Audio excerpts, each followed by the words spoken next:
Well, hello again and welcome to the VK6CS Fun with Amateur Radio channel.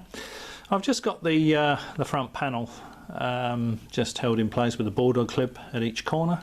As you can probably see, there's the 3 panel meters still test fitted. I haven't bothered taking those out of the front panel since the last video. But what I've been doing today, now I'm hoping I can not cast a shadow here. It's not very bright in here, and I've just fixed up a sort of spotlight. I've test fitted the HT transformer and the screen and the components that are going to be mounted on the screen. So you can see those down at the bottom there. The toroidal transformer is the heater transformer. Then above that to the right is the little transformer that provides the 12 volts for the timer relay, 12 volts AC. The one above that is the transformer that supplies the 12 volts for the relay switching. And as you can see, there's a smoothing capacitor there, there's a bridge rectifier there. So this is all test fitted. None of it's wired yet. So that's coming along quite nicely. You can see the tag strips here that all these wires are going to be, or a lot of these wires are going to be soldered to down there. And there's another one in there. You can see that in there, that the wires from this transformer are going to be soldered to, and the heater output, the filament output, is going to be wired to that, soldered to that, and then the wires actually go off to the airbox.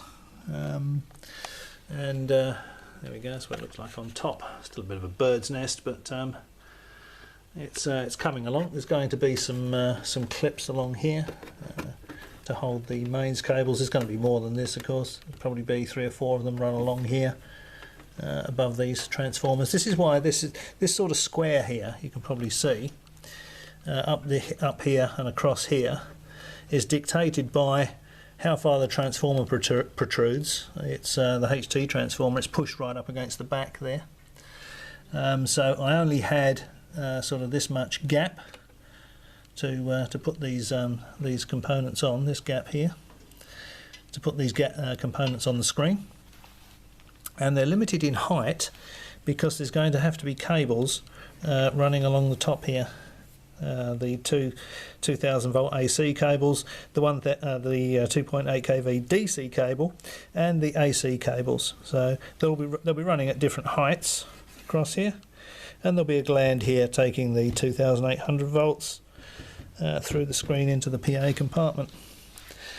And I'm going to cast a shadow there. If I just turn that around like that, you can see that's the inside of the panel there,